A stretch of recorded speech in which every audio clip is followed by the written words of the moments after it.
Hi, my name is Alisa. I'm 23 years old. I'm a Ukrainian national who moved to Switzerland in March of 2022 and received temporary protection here. I plan to return to my country of origin, Ukraine, after the hostilities against Ukraine end. I have a bachelor's degree in law from Kyiv-Mohyla Academy in Ukraine, and I have a master's in law from international law and sustainable development from the University of Milan. I submitted my proposal and I appreciate what you're doing. I appreciate the fact that the Ukrainian youth is provided with a platform and a voice.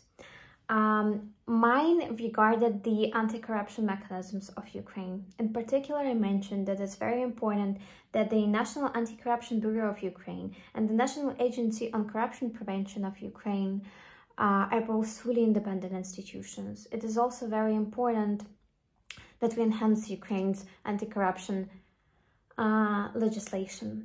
The problem with corruption in Ukraine is structural, it's institutional. Therefore, reforms have been made already, but it's only possible for these reforms to succeed if we continue to support the institutions led by the legislation to support the institutions that are already in place.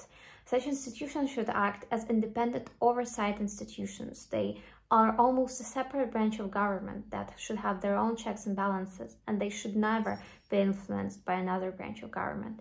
To this extent, we have already seen that there were efforts to decriminalize the failure to declare assets that is required by law from public officials.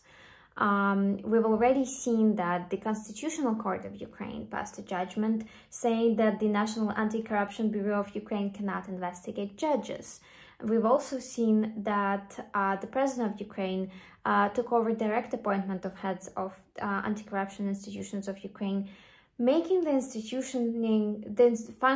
functioning of these institutions very questionable. It's very important that these institutions are transparent, that they are independent from all branches of your government, be it executive, be it judicial. It is very important that there is no direct appointment by the president, that these institutions can, in fact, investigate judges. We have seen other countries introduce a lot of good practices, and we have a lot to learn from other states in terms of anti-corruption mechanisms, but I'm sure Ukraine is capable, and it's never been as important as it is right now. When Ukraine enters its reconstruction and peace-building phase, it's very important that the other countries that are kindly providing funding for Ukraine see that the funding goes to transparent initiatives, that that we are sure, as Ukrainian nationals too, that there is no abuse of power in place, and there are institutions that will be able to catch those who want to break the law.